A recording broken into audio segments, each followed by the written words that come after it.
Bueno, pues muy buenas tardes. Para mí es un placer estar aquí en esta tarde y presentar a don Ángel, que nos va a dirigir esta primera conferencia sobre Zaragoza, tierra de mártires.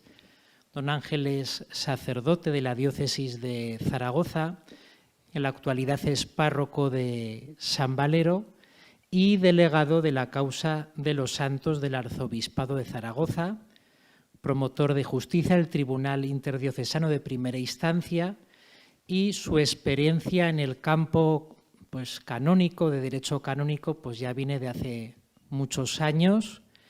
Realizó los estudios de derecho canónico en la Universidad de Navarra y posteriormente ha sido docente también en Perú y después como oficial en la Congregación del Clero en Roma. Y ahora, como he dicho, en la actualidad está llevando a cabo todas estas responsabilidades y oficios en nuestra diócesis. Gracias, don Ángel, y te escuchamos con mucha atención e interés. Gracias. Muchas gracias, don Sergio. Como veis, no he necesitado leerla ninguna biografía. El día que me ordené, este buen vicario, al que presentaré después, llevaba la cruz procesional en la procesión de entrada de mi ordenación. Me ordené en su pueblo. Y tengo la alegría de tenerlo ahora por hermano y compañero, por vicario episcopal, y luego, así es que gracias. No sé si sería posible, sobre todo porque las letras más claras se puedan ver después. Muchas gracias. Quiero comenzar estas palabras agradeciendo de corazón la invitación que me hizo el doctor Ibarra Benyoc para participar en estas jornadas. Invitación que recibí con entusiasmo, casi al mismo tiempo que mi reciente designación por parte del señor arzobispo como delegado para las causas de los santos en mi querida archidiócesis.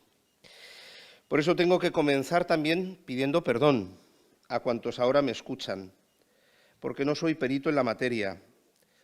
Soy un recién llegado que tengo la osadía de ponerme ante ustedes, doctos en historia y materias afines y experimentados en el mundo de los santos y los mártires que coronan la belleza de la esposa de Cristo. Y lo hago más como un servicio humilde a la Iglesia de Zaragoza y en homenaje a cuantos han lavado sus vestidos en la sangre del Cordero y que han sido cada uno de ellos un eslabón que nos une fuertemente al misterio pascual de Cristo y que son los mejores hijos de esta Iglesia bimilenaria que peregrina junto al Ebro. Al ser la primera de las conferencias, tiene sus pros y sus contras.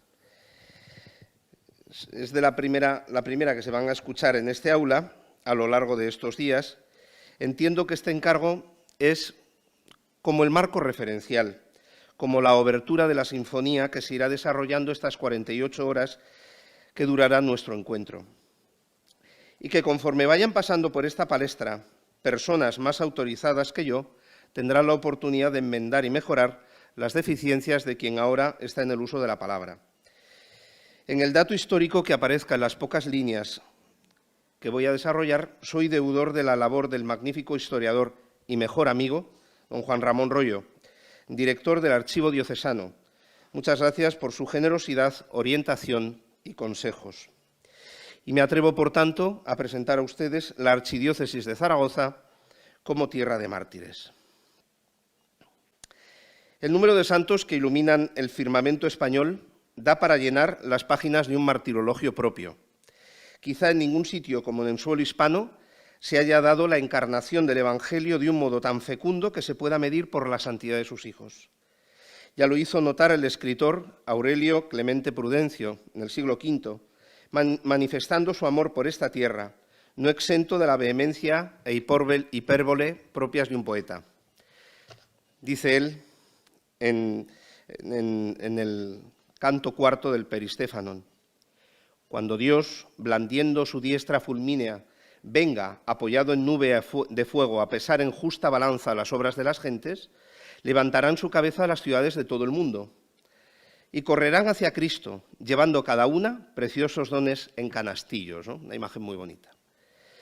Cartago la africana traerá tus huesos, oh Cipriano, doctor de elocuente palabra.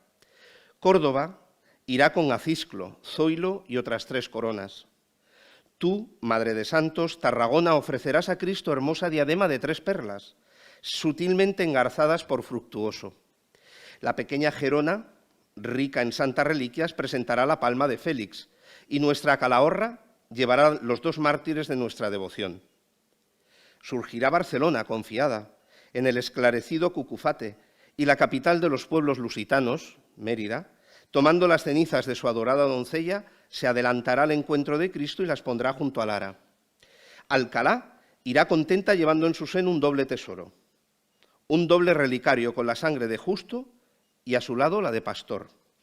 Tánger traerá a Casiano, festivo monumento de los reyes masilios, el cual sometió a aquellas gentes al yugo de Cristo. Tú, Zaragoza, amante de Cristo, ceñida la cabeza con ramos de flavolivo, emblema de tu paz, llevarás contigo 18 santos. Nadie preparó para el encuentro del Señor tanta muchedumbre de mártires. Tú, la más rica en piedad, gozarás de inmensa gloria. Apenas la populosa capital de los cartagineses y aun la misma Roma, sentada en su solio, podrán superarte en aquel espectáculo a ti, honor y gloria nuestra. Hace referencia, como habrán podido descubrir, a los mártires que se encuentran sepultados en esta basílica que nos acoge. El propio San Isidoro de Sevilla, en el siglo VI, aseguraba en sus etimologías que Zaragoza es la ciudad que supera a todas las demás de España y es más ilustre que ninguna por las sepulturas de sus santos mártires. Haré un recorrido muy breve por la línea histórica, siguiendo el orden cronológico, de algunos mártires zaragozanos. Y sigo en esto la recomendación que me ha hecho don Juan Ramón de seguir la datación histórica o el corte cronológico que tenemos para España, ¿no? Hasta el 711 decimos la Edad Antigua, porque sería sobre todo la parte hasta el momento de la invasión musulmana, ¿no? A diferencia del resto de Europa. La noticia de los primeros mártires zaragozanos se remonta al año 793 de la fundación de Roma, el 4º año del reinado del emperador Calígula y apenas 5 años después de la ascensión de nuestro Señor Jesucristo a los cielos. Desde las primeras horas de la llegada de la fe a esta tierra, en la noche del 2 de enero del año 40 de nuestra era, como marca la tradición pilarista, los nombres de los mártires están ligados a la presencia mariana. En el derecho romano, plantar en la tierra un miliardo, una columna, era el acto jurídico por el que el propietario tomaba posesión del predio adquirido. Allí se inscribían los datos del nuevo señor, en piedra, y aquella tierra quedaba bajo la tutela y cuidado de sus propietarios. Así también han señalado la distancia a Roma mediante estos miliarios que, plantados a lo largo de todas las calzadas romanas, recordaban aquello de que todos los caminos verdaderamente conducen a Roma. No es de extrañar que en su venida a esta tierra zaragozana la Madre de Dios quisiera plantar un miliario, al modo como los romanos señalaban la distancia de la ciudad de Roma o la propiedad que se adquiría. Esta tierra, señalada por la visita de la Madre de Dios, será para siempre tierra de María, y en la columna quedarán escritos, de modo simbólico, los nombres de cuantos hijos de esta tierra hayan dado su vida por Cristo. En torno al apóstol Santiago aparecen los llamados 7 varones apostólicos: Torcuato, Tesifonte, Segundo, Indalecio, Cecilio, Esiquio y Eufrasio. Juntamente con Santiago el Mayor, primogénito entre los apóstoles en beber el cáliz del Señor, todos ellos cumplen su misión evangelizadora, derramando su sangre a lo largo de la geografía española. Así lo recoge el Martirologio romano desde sus primeras ediciones. En Hispania Meridional, conmemoración de San Torcuato, obispo de Aci, Guadix. Esta representación que he puesto precisamente es la catedral de Guadix. Y otros 6 obispos más que se establecieron en distintas ciudades. Tesifonte, obispo de Bergium, Berja. Escicio, obispo de Cárcer, Carcesa. Indalecio, natural de Caspe, obispo de Urci, Almería; segundo, obispo de Ábula, Eufrasio, obispo de Iliturgi, hoy en las cercanías de Mengíbar, a orillas del Guadalquivir; y Cecilio, obispo de Iliberris, Elvira.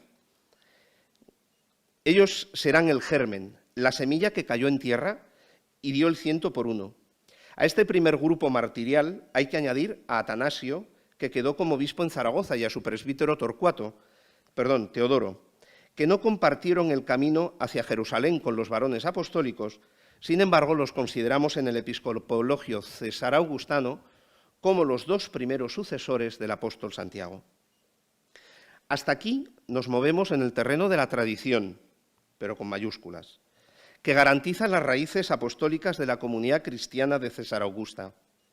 No será hasta mediados del siglo III que tengamos noticia por San Cipriano de Cartago del obispo Félix de Zaragoza, como firme defensor de la fe católica frente a Basílides y Marcial, dos obispos que habían sido depuestos por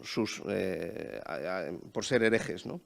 Pero será en este momento convulso, en el interior de la propia Iglesia de Hispania, con herejías que ya la están asolando, cuando comience la más dura persecución contra los cristianos, encabezada primero por el emperador Decio, más tarde por Valeriano y Diocleciano, y cuyo brazo ejecutor en Hispania será Daciano, que irrigará las tierras hispanas con la fecunda sangre de abundantes mártires.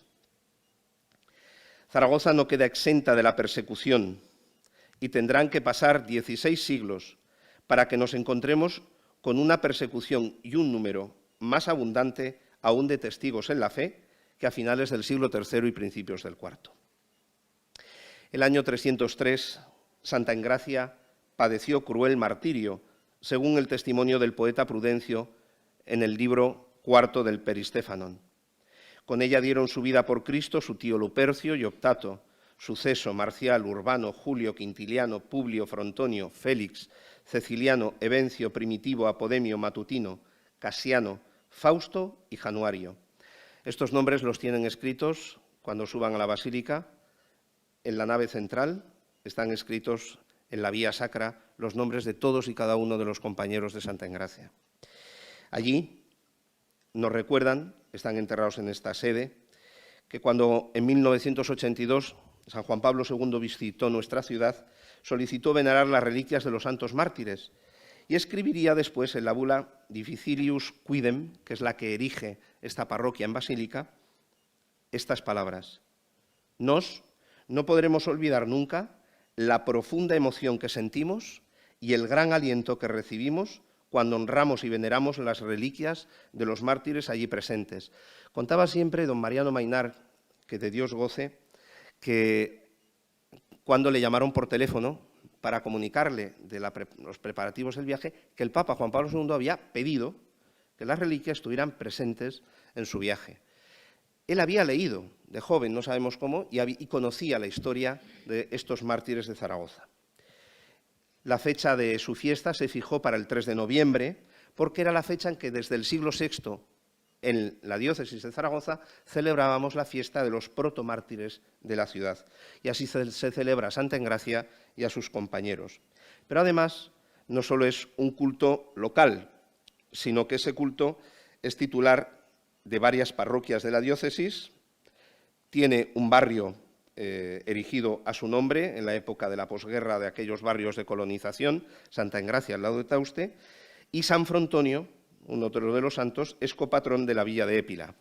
Hay que salpicar un poquito ¿no? Cuenta la tradición que la cabeza de San Frontonio fue echada al Ebro, y no solo fue río arriba, sino que tomó uno de sus afluentes, que es el Jalón, y a través del Jalón llegó esa reliquia a Épila, y por eso se conserva allí y es San Frontonio patrono de esa villa. ¿Cómo no hablar de San Valero? El año siguiente a la muerte de Santa Engracia y sus compañeros en el 300, que nadie se asuste que estamos solo en el 304, Digo que después esto va mucho más ligero. Son requeridos a la presencia del tribunal de Daciano el obispo de la ciudad Valero y su diácono Vicente. En tanto que Vicente fue sentenciado a la pena capital en la ciudad del Turia, en el mismo juicio fue condenado a la muerte civil u ostracismo el obispo Valero de Zaragoza, y desterrado a tierras del Somontano. Me gusta señalar esto, ahora verán por qué, aunque ya lo ha dicho don Sergio al inicio, pero me gusta señalarlo porque a veces, ¿no?, parece que se hace un poco de menos. Vicente fue el mártir y Valero, por viejo, dicen que por tartamudo, se le confunde con un obispo Valero francés, que ese sí era tartamudo, y siempre se le ha confundido. Más bien sería porque era de la familia, de una familia proconsular, y en vez de acabar con su vida de la manera más trágica, se le condena a la otra muerte que está prevista en el derecho penal romano, que es la muerte civil. Esa muerte, no hay derramamiento de sangre, pero no es menos martirial, porque se ve privado de su grey, de todos sus derechos civiles, del nombre, de la cuna, de la procedencia, pasa a ser nadie. Una muerte en vida que le llevó a descansar en la paz de los límites de la Tarraconense. Consta que participó en el concilio de Elvira, en Granada, cuya fecha se discute. Es el concilio de Elvira, donde por primera vez se habló del celibato sacerdotal, y se impone el celibato sacerdotal a los sacerdotes. Se impone. Se recomienda que todos los sacerdotes de Hispania vivan el celibato, ¿no? Y fue en ese concilio de Elvira, ¿no? Sus reliquias se guardan en Roda de Isábena y en la Seo de Zaragoza. Hacen mención de él los calendarios diocesanos de Zaragoza, Barbastro, Lérida, Valencia. Es el patrono principal de nuestra ciudad y de nuestra archidiócesis, y su culto estuvo durante siglos en la Catedral del Salvador, donde existió incluso una cofradía formada en gran parte por canónigos y también por clérigos de la ciudad. En 1942 se eligió una parroquia con su nombre en el barrio zaragozano de Las Delicias, de la que es indigno párroco quien les habla. Es en este periodo histórico de la Edad Antigua cuanto más se desarrolló la vida cristiana. Y este es un dato que por favor les pido que retengan. Cuanto más y más deprisa creció la comunidad cristiana fue en estos primeros siglos. Estos mártires de los primeros siglos fueron un profundo estímulo para aquellos primeros cristianos de estas tierras, y ciertamente lo siguen siendo para nosotros. 3 testimonios impresionan profundamente el sentir de la fe del pueblo zaragozano a lo largo de los 7 siglos que consideramos duró la Edad Media. Floreciente en la fe, firme y robusta del románico, luminosa en el gótico y abierta a la esperanza a la evangelización en el Renacimiento. Quizá el primero de ellos, San Lamberto. Dice el martirologio, el día 19 de junio, en Zaragoza, en Hispania, San Lamberto, mártir, siglo VIII. Tradicionalmente se le considera un jornalero cristiano decapitado por orden de su patrón, por no querer renegar de su fe. Dado que su nombre es germánico, se cree que pudo morir durante la dominación musulmana. Sus reliquias se veneran aquí, en esta casa, en la cripta de la Basílica Parroquia de Santa Engracia. Tiene también dedicada una parroquia en el barrio de Miralbueno de Zaragoza y es el tradicional patrón de los labradores aragoneses. Cuando el Papa Adriano VI fue elegido, saben que estaba en España, estaba en Andalucía, visitó Zaragoza en 1522, camino de Roma. Y aquí, en esta casa, entonces era un monasterio, celebró la Semana Santa. Por lo tanto, además de basílica, sigue engordando el párroco de Santa Engracia, conforme le voy diciendo estas cosas. Además de basílica, pues durante un tiempo fue corte pontificia, nada menos. Y se dice, y cuenta la tradición, que brotó sangre de la mandíbula de San Lamberto en presencia del Papa.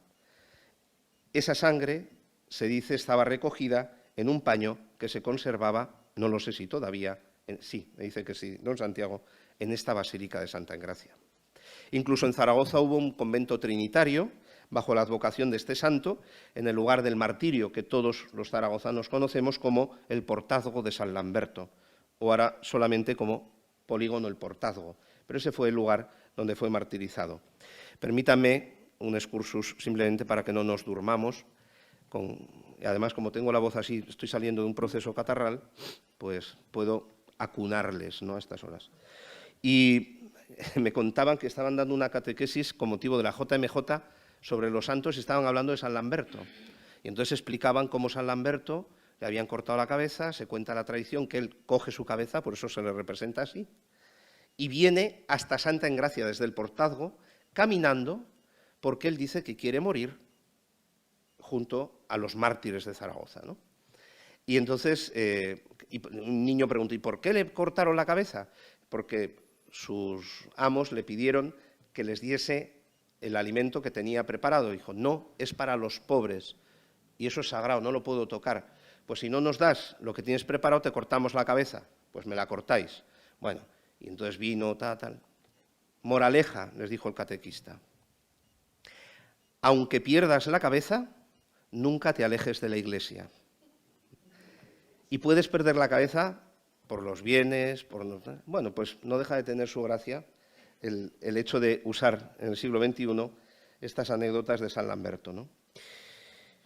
Le sigue a Lamberto, en fecha, un niño zaragozano que, según la tradición celosamente guardada por la Iglesia de esta diócesis a lo largo de tantos siglos, sufrió el martirio de manos de algunos judíos de la aljama de la ciudad el 31 de agosto de 1250, reinando Jaime I y rigiendo la sede césar-augustana el obispo don Arnaldo de Peralta, en el pontificado de Inocencio IV.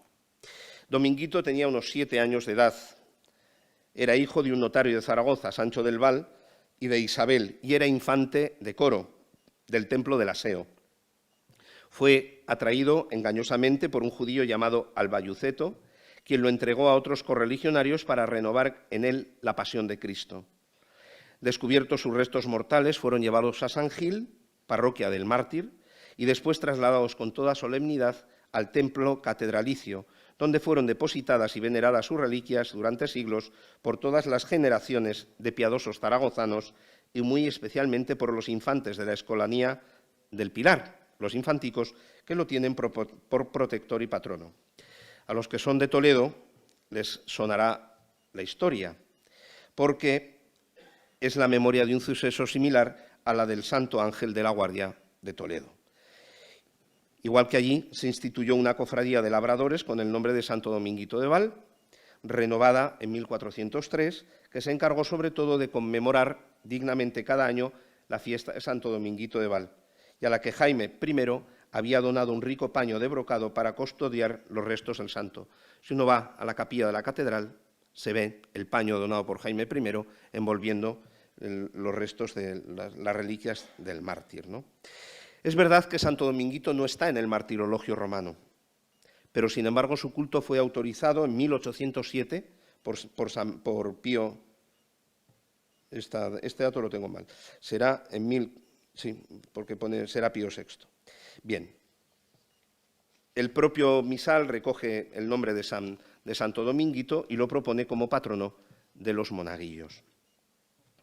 Vamos ahora al que yo llamo mi antecesor en uno de los cargos, San Pedro Arbués. En Zaragoza, dice el martirologio, en el Reino de Aragón de España, San Pedro Arbués, presbítero y mártir, canónigo regular de la Orden de San Agustín, que, dedicado en dicho reino a combatir supersticiones y herejías, fue asesinado en el altar de la iglesia catedral a manos de algunos afectados por su oficio de inquisidor.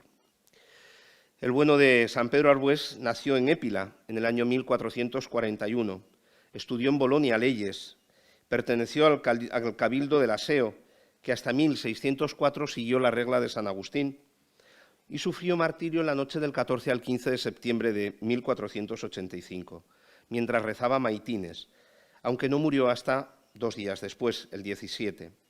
Fue beatificado, este es el primer santo aragonés que entra en los procesos de beatificación cuando se regulan en la Iglesia. Fue beatificado en 1667 y canonizado en 1867. Su cuerpo se venera en su capilla del Aseo, tiene una parroquia dedicada en Zaragoza y es patrón de su pueblo natal, de Épila. Sirva también como anecdotario que Zaragoza, además de ser una ciudad que tiene 2 catedrales, que las dos no son concatedrales, no, es catedral y catedral, con un solo obispo, el Pilar y el Aseo. Además, el Aseo es, creo, no sé si alguien conoce otra, la única catedral que ha sido consagrada 2 veces.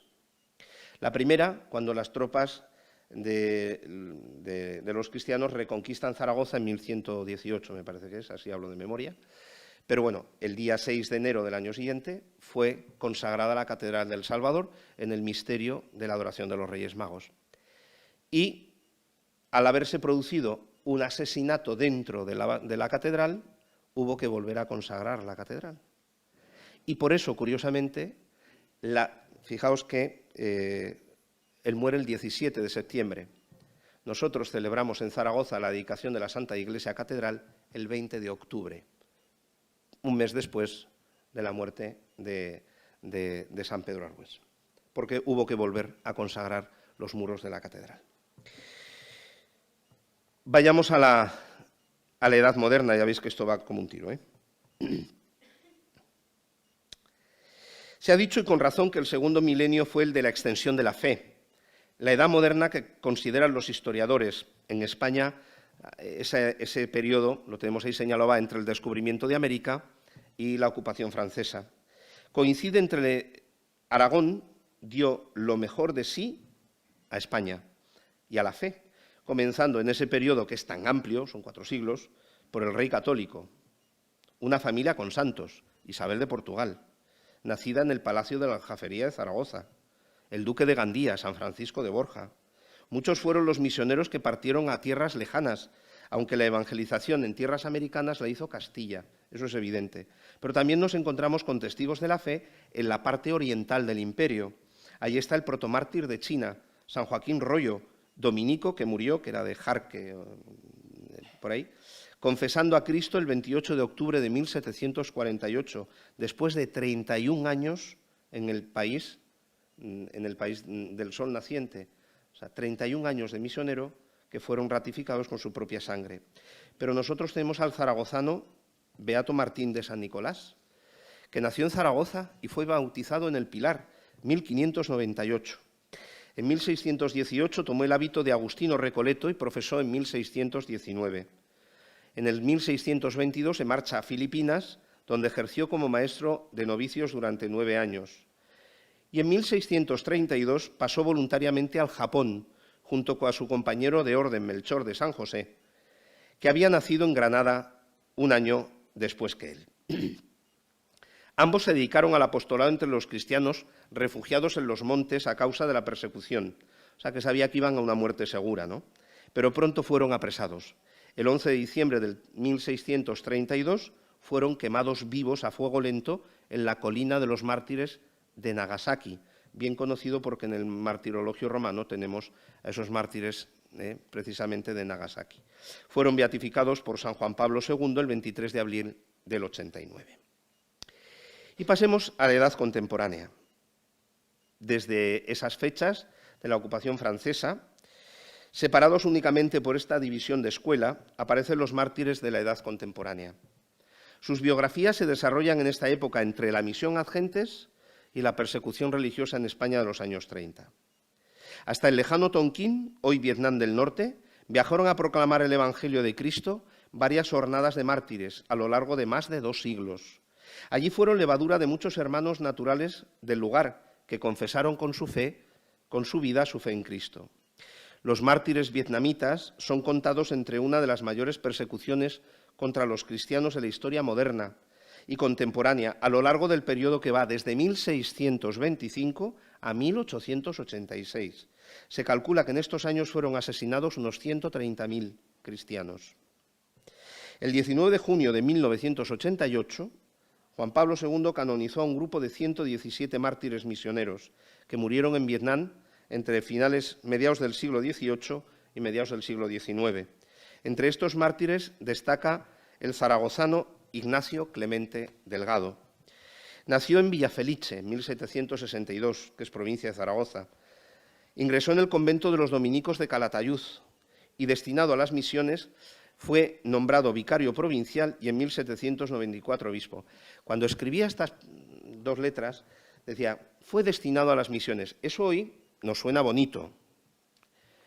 En 1794, que te destinasen a las misiones era que te daban la palma del martirio, ¿no? Te decía, mira, ¿Te vas a ser mártir? Y iban tan contentos, ¿no? O sea, sabiendo que iban a ofrecer su vida, de verdad, por Cristo. Durante sus casi 50 años de vida misionera, desarrolló una gran paciencia y dotes de gobierno y desplegó una gran actividad a fin de asentar la Iglesia en aquel país del sudeste asiático. Después de padecer un periodo de larga prisión y sufrimientos, le colgaron dentro de una jaula, allí estuvo colgado sin comer ni beber, y le pusieron un candado en la boca para que no predicara, porque aun subido en la jaula, seguía predicando. Murió en la cárcel el 12 de julio del 38, pero como la pena era la decapitación, después de muerto lo decapitaron. Fue sepultado en la iglesia de Trurin, que es Vietnam del Norte. Es un buen momento también para que aprovechemos para rezar por esa parte del mundo que no sabemos lo que pasa, ¿verdad? Y es patrón de los misioneros diocesanos de Zaragoza.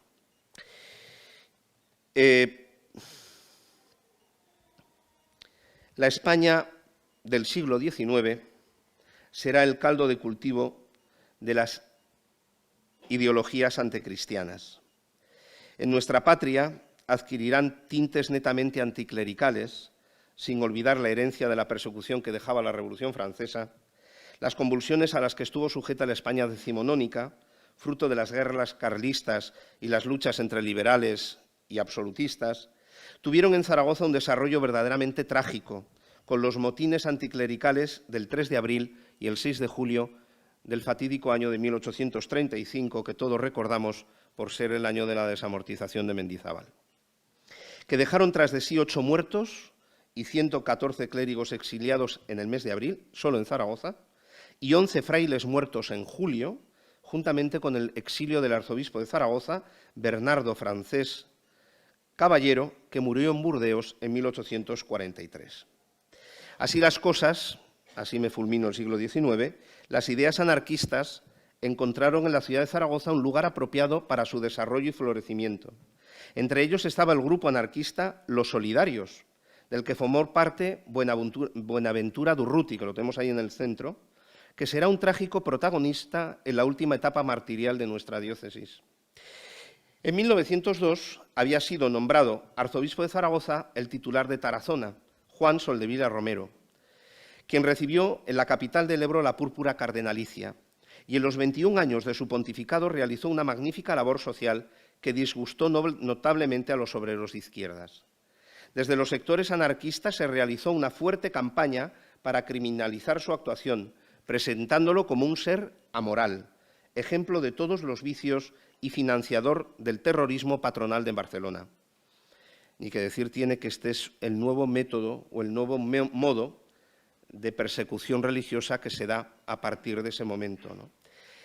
Fue una campaña tan furibunda que a día de hoy nadie se plantea abrir el proceso de canonización del cardenal Soldevila.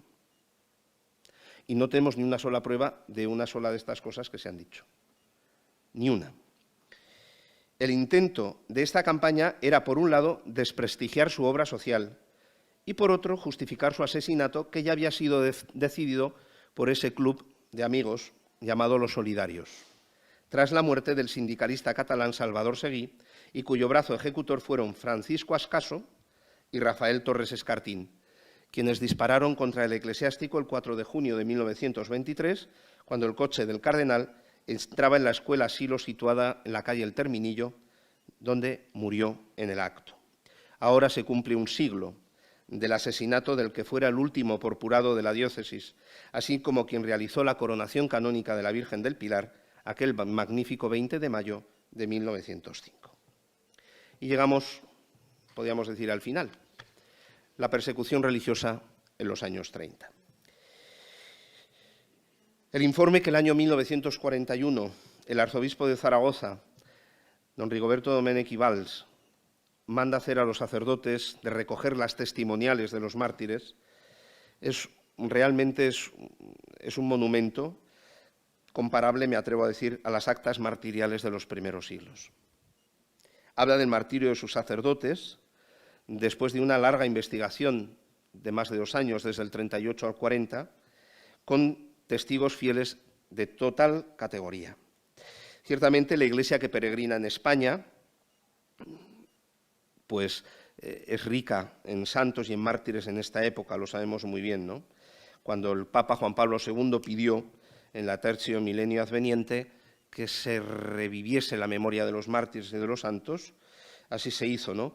Y ahí están las obras de don Antonio Moreno, que en paz descanse, de don Vicente Cárcel Orti, que publicó en 2013 esa interesantísima obra acerca de los mártires del siglo XX, ¿no? El impulso dado por Juan Pablo II ha dado su fruto. Son, si no me equivoco, 11 santos canonizados y 2.105 beatos que constituyen este tesoro espiritual de nuestra Iglesia. La persecución en la archidiócesis de Zaragoza fue muy dispar. Sufrió, he puesto ese pequeño mapa, que no sé si se ve bien, sufrió sobre todo la zona oriental de la diócesis, que serían los arciprestazgos de Quinto de Ebro, Caspe, Valderrobres, Alcañiz, Híjar, Belchite. Es verdad que en ese momento la diócesis se cerraba por abajo, donde pone Teruel y Albarracín. Todo eso, hasta el año 56, era diócesis de Zaragoza. Y por eso muchos mártires, algunos ya están beatificados o han entrado en otras causas, por lugar del martirio eran diócesis de Zaragoza. Podríamos decir que si partimos en dos, la diócesis, lo que está en el centro es la ciudad de Zaragoza, chiquitito, pues si partimos en dos, toda la zona oriental sufrió lo que ahora voy a muy por encima a narrar, ¿no? La columna Durruti, procedente de Barcelona, de donde salieron el 24 de julio del 36, tenía la intención de tomar Zaragoza, llegando a formar sus filas más de 6.000 milicianos. Arrasando todo lo que se ponía frente a ellos, tomaron Caspe y llegaron hasta Pina de Ebro y Osera, apenas a 22 kilómetros de Zaragoza, y establecieron su base en Bujaraloz. Viendo que no podían llegar a la capital, allí establecieron una zona del terror. Llegaron a llamarse, ojo al nombre diabólico, la Columna de Aragón. ¿Te suena, verdad? Y convirtiéndose en un auténtico foco revolucionario desde el que se dirigía la persecución en toda la zona. Tenemos un total de 183 siervos de Dios de este periodo, cuyas causas han sido introducidas. 2 de ellas están en la fase romana y una en la fase diocesana, pero no voy a extenderme más en esto, porque le corresponderá a la siguiente ponencia desarrollar precisamente este asunto. Simplemente, permítanme presentarles a nuestro protagonista, al que encabeza estas causas, que es el padre, en Zaragoza, Mosen Luis Turón Aísa, que nació en Híjar, Teruel, el 19 de junio de 1877. Estudió primero en su pueblo, después en el seminario de Zaragoza, y siendo coadjutor de Urrea de Gaén, y al lado de también hijarano Mosén Salvador Turón, hizo una verdadera labor apostólica y social. Unas notas que dejó escritas Vicente Aguilar, facilitadas por su hermano Mosén Carmelo, a quien tuve el gusto de conocer, dicen que Mosén Luis hizo una verdadera labor social con la fundación del Sindicato Católico, y en él un pósito socioeconómico de gran ayuda a los socios, principalmente labradores. Luego, en otro pueblo cerca del suyo, en Samper de Calanda, continuó con esta labor y también fundó otro sindicato católico. Cuentan que el templo parroquial de Samper de Calanda se llenaba de feligreses atraídos por sus excelentes sermones. Sus dotes pastorales le llevan después a su propio pueblo, donde va a ser coadjutor. Según estas notas de don Vicente Aguilar, su despacho sacerdotal arreglaba más asuntos difíciles que los abogados de todo el pueblo. Su confesionario era un lugar muy concurrido y acudían feligreses buscando, junto al perdón de Dios, el consejo acertado. Destacó por su entusiasmo en la pastoral vocacional, llevando a muchísimos jóvenes al seminario. Algunos de ellos he tenido el gusto de conocerlos, ya mayores, pero he tenido el gusto de conocerlos. Era considerado un santo, o sea que seguramente estaríamos ante un proceso por virtudes y no por martirio. Lo que pasa es que llegaron la columna Durruti, las tropas procedentes de Cataluña, hicieron arder los templos, se pudo esconder durante unos días, pero comenzaron las detenciones en su pueblo. Y enterado Mosén Luis que habían detenido a varios feligreses, él mismo se presentó al comité local. Inmediatamente fue apresado, pero, atentos, se le devolvió la libertad al ser perdonado mediante plebiscito por todo el pueblo.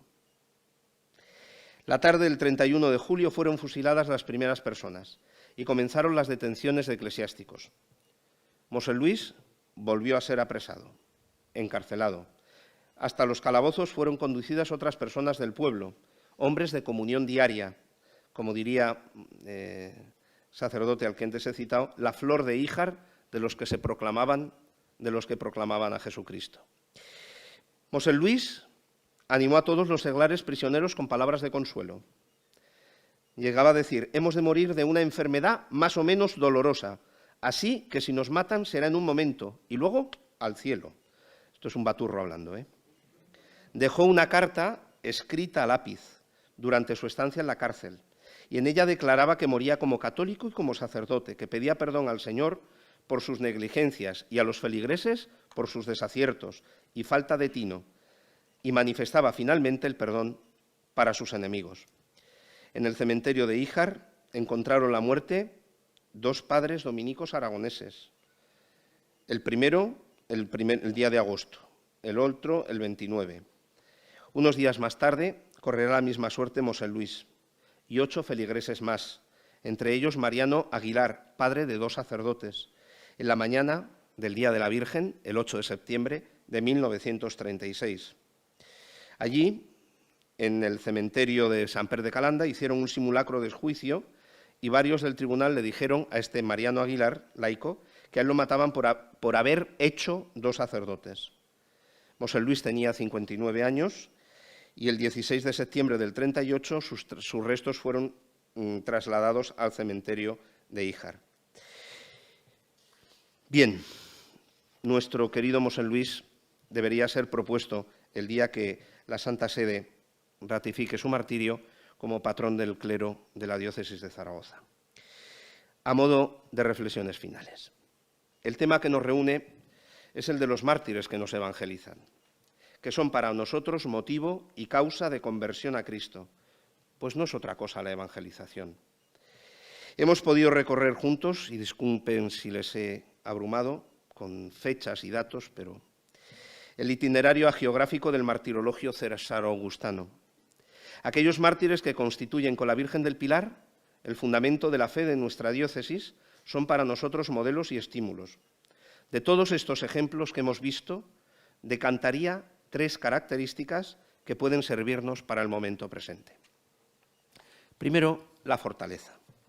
Los zaragozanos conocemos de memoria la oración de la fiesta litúrgica del Pilar, en la que se pide por intercesión de la Virgen fortaleza en la fe, seguridad en la esperanza y constancia en el amor.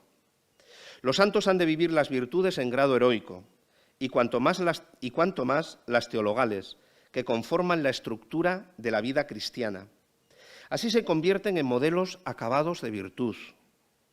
Entre las cardinales, la fortaleza es la virtud propia de los mártires, pero es una fortaleza prestada, porque supera en cualquier caso los límites del puro aguante humano.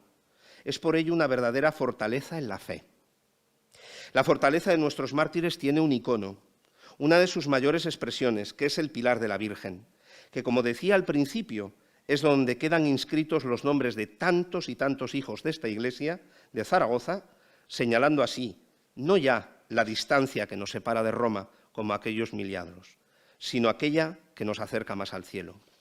Por eso el abrazado a tu pilar del himno es casi un lema y una garantía de firmeza, de fortaleza en la fe, que lo ha sido para nuestros mártires y lo seguirá siendo para nosotros. En segundo lugar, la paciencia. Un autor protestante, Alan Kreider, doctor por Harvard y profesor de Historia de la Iglesia, se ha preguntado cómo fue posible la expansión tan rápida del cristianismo en el mundo antiguo. Por eso les decía que retuviesen al principio aquella idea, ¿no? De modo que un grupo mistérico del Mediterráneo oriental desarrollase tanto que llegara a sustituir a los reconocidos y bien financiados cultos que contaban con el respaldo del imperio y de la aristocracia. ¿Cómo pudo ser eso? ¿Cómo llegó a convertirse en el siglo V en la religión oficial? Y propone una lógica alternativa a las respuestas tradicionales. El punto de partida es la paciencia. La paciencia de los mártires, virtud que ha de configurar a quien solicita hacerse cristiano, uniendo a ello el esfuerzo por cambiar el propio estilo de vida, el hábitus, que exige apartarse de los usos y costumbres de la sociedad. Por último, junto a esa paciencia que tiene que hacerse un hábito en el cristiano, la obligatoriedad de la catequesis y del culto como medios que atestiguan la acción invisible de Dios en la historia y ayudan a perseverar pacientemente en la opción cristiana. El legado de la primera Iglesia queda sintetizado en la frase de San Cipriano de Cartago: nosotros no hablamos de cosas sublimes, sino que las ponemos en práctica. Así nos recuerda la necesidad de revisar la forma de la vida cristiana en la sociedad y recuperar la paciencia como expresión no solo del aguantar estoicamente, porque eso es una visión de la paciencia, por ahí hay algún tratado de la paciencia estoico, ¿no?, sino una fe pacífica, dialogante y esperanzada. Hace notar este autor cómo en los primeros siglos cristianos no existe ni un solo tratado sobre la evangelización, no hay planes pastorales, y sin embargo los más grandes autores de aquellos siglos escribieron 3 tratados sobre la paciencia: San Cipriano, Tertuliano y San Agustín, a los que se añaden las reflexiones de San Justino, San Clemente de Alejandría, Orígenes, que llega a decir que Jesús es la paciencia en persona, y Lactancio. Una paciencia que es aquella evangélica que viene señalada en la parábola del trigo y la cizaña, una paciencia que viene reflejada en la pasión del Señor, profetizada por Isaías en los cánticos del siervo, y que son la causa ejemplar y la causa eficiente de la vida entregada de nuestros mártires. No es de extrañar que la liturgia nos ofrezca la alabanza de los mártires, resaltando en ellos la virtud de la paciencia, en las fórmulas eucológicas. Por estos sacramentos del cielo, concédenos, Señor, gracia abundante en la fiesta de tus santos mártires, para que aprendamos de tan duro combate a ser fuertes en la paciencia y alegrarnos piadosamente en la victoria. Y finalmente, termino, no es una exaltación patriótica lo que voy a hacer ahora, porque es Zaragoza tierra de mártires, y curiosamente la bandera de la ciudad nos lo recuerda. La bandera de Zaragoza es roja, con el león rampante. Es cierto que la figura de un león rampante en nuestros emblemas se debe a que Alfonso VII, rey de León, fue durante un tiempo rey de Zaragoza y cedió este animal heráldico a nuestra ciudad. Pero también lo es su origen anterior. El león, en heráldica, es el símbolo del coraje, de la fuerza, del valor, de la fortaleza, virtudes características propias de la noble gente de estas tierras, pero virtudes propias del mártir de Cristo. El fondo en gules, el color rojo de la heráldica, nos recuerda permanentemente la sangre de nuestros mártires, que son los patronos de la ciudad y sus permanentes protectores. En el corazón de la ciudad de Zaragoza, en la misma plaza de España, se alza el monumento a los mártires de la ciudad. En aquel lugar fueron martirizados los protomártires. A ellos se han sumado aquellos que han dado su vida por los más nobles ideales. De entre ellos, los más elevados son los del Evangelio de Cristo. Aquellos que murieron imitando al Maestro, dando su vida incluso por sus perseguidores. Por todo ello, disculpen el retraso, no es arriesgado concluir que verdaderamente Zaragoza es tierra de mártires. Muchas gracias.